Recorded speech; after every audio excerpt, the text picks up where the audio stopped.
Thank you for tuning in to another edition of the Vulcan Report. This end of day report is for trading on Wednesday, August the 2nd, 2017. All right, let's jump right into some charts here. All right, looking at the Dow, you'll see that this Dow really is still climbing and climbing.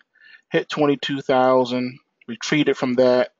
Now it's at 21,935, and there appears to be no end in sight.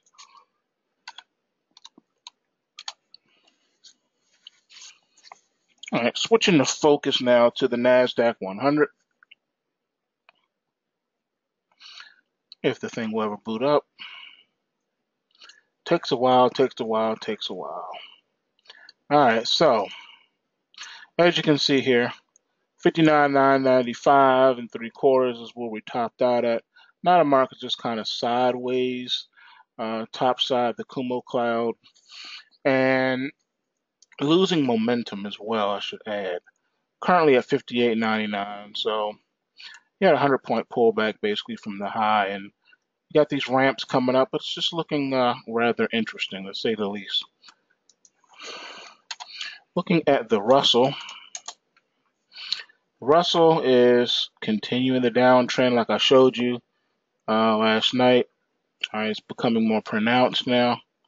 All right, we're falling off the cliff, and it is leading the other indices, and we'll see if the other indices will catch up.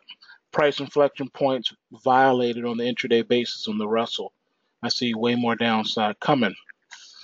Taking a look at the S&P 500. All right, you can see this one is trapped in the Kumo cloud on the daily and just moving sideways. All right, so we'll see what happens. If I flip the script to the weekly, you can see it's just consolidation, all right, week by week. All right, losing some momentum though as well on this one after topping out.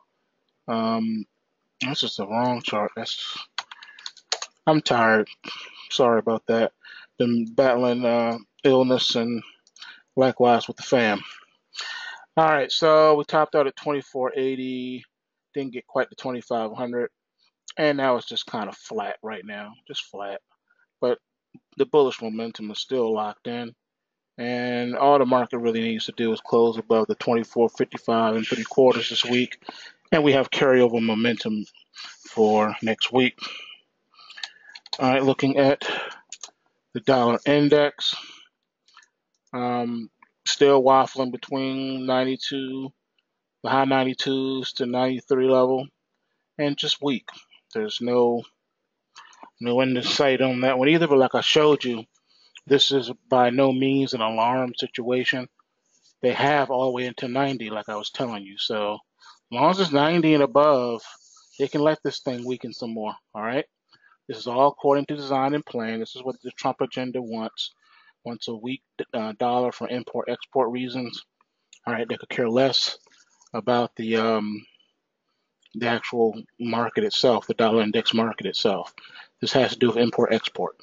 And they know they have wiggle room to work.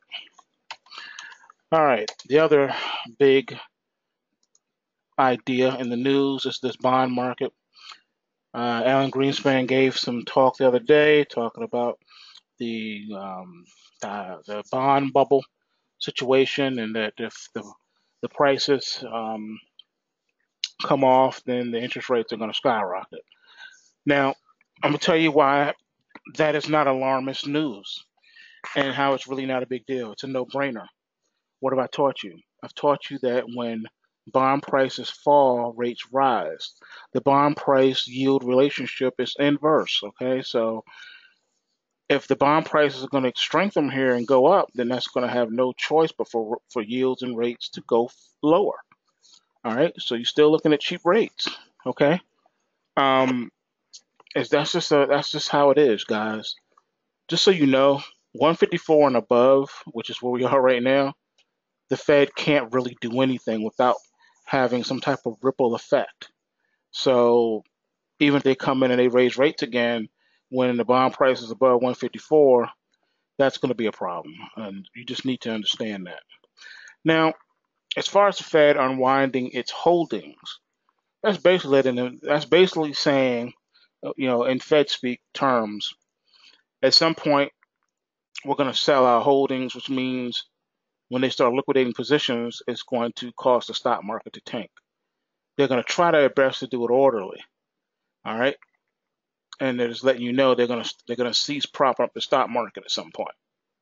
Okay, so these everyday new highs are coming to a close, and that's all they're really telling you. So just understand that. All right, it's not a big deal at the end of the day. All right, looking at gold. You can see gold here. All right, same thing.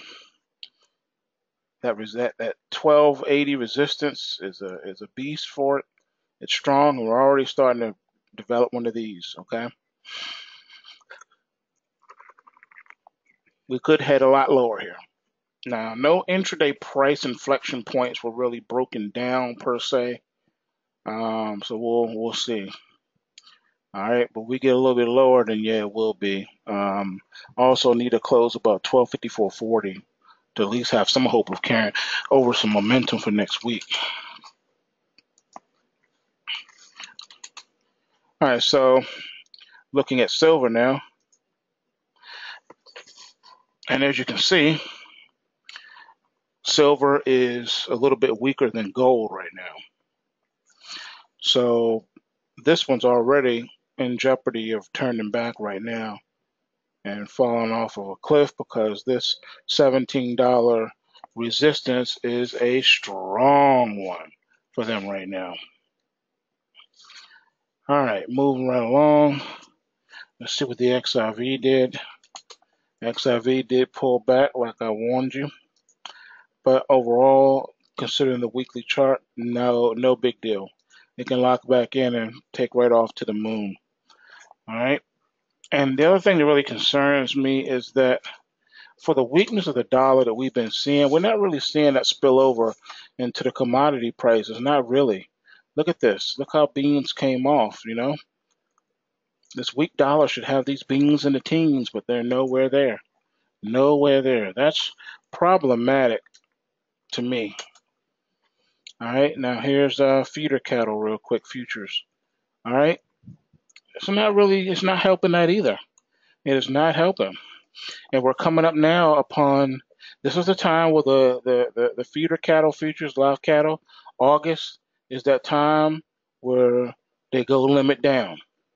And we're getting really, really close to a limit down situation in these meats. So I just wanted to throw that at you as well. All right. For those of you that trade futures, that's what that is. All right. Okay, so let's see. Looking at the Bitcoin ETF, you can see we got green on the screen trying to bid itself up. However, if you look at the coins, all right, we got the Bitcoin Cash situation as a result of this fork. I believe that's what that is. Haven't really fact checked, so don't laugh at me. Plus, I'm tired. But anyway, I tried to get something on, get the data for that stuff. So I'm working on getting some data so that we can add a few more things real quick. I haven't forgot about you guys. I know you asked me about let's see, the Ripple and a few. I think someone asked me even about the EOS, and some of these are difficult to get get the data straight for it. So I'm still working on. I'll be working over the next few days. The ones that you guys in the trading room, want to see, just bear with me for a minute. I'm gonna see how many more of these I can get on here. I'm not trying to get a whole bunch. I just want to really just the top 5. So I got the Ethereum, the Bitcoin, and the Litecoin, and I got the I got Steam, okay, and then we got already on there, of course, this Veritasium, okay. So I'm working behind the scenes trying to get things, on and popping, and it's just taking a little bit of time. So if I can add some more, I will. But for right now, like I said, all we have is Steam, Bitcoin, Litecoin, Ethereum, and Veritasium. So we just have those for now. So yeah, Steam and the Veritasium, Litecoin, Bitcoin, Ethereum. Yep. So we got 5. That's the top 5. All right.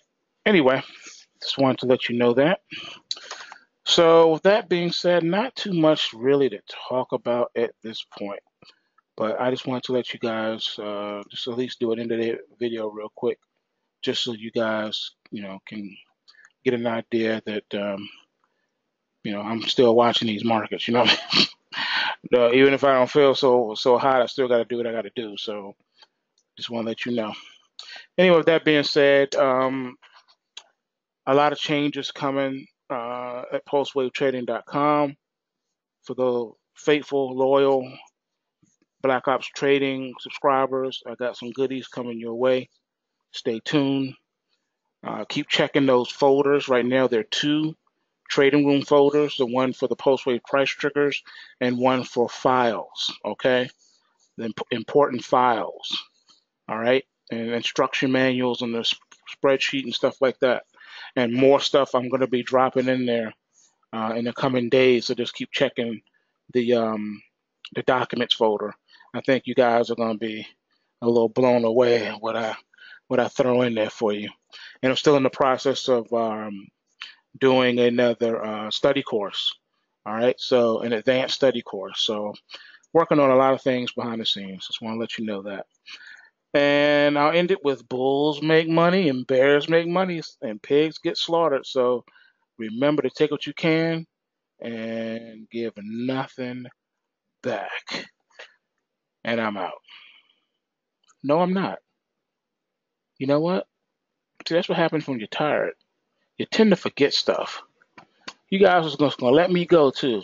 How you gonna let me go without even discussing the GDXJ? Now, I did see an article about some changes coming to this.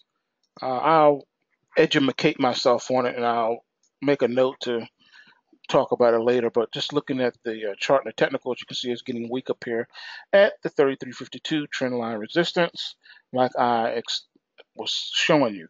This first resistance is important, and so is this one. And if it's struggling here, then no way are we going to get there.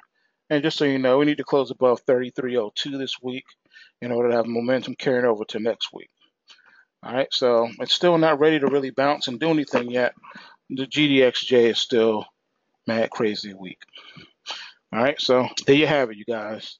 All right, good night. Peace. I'm out.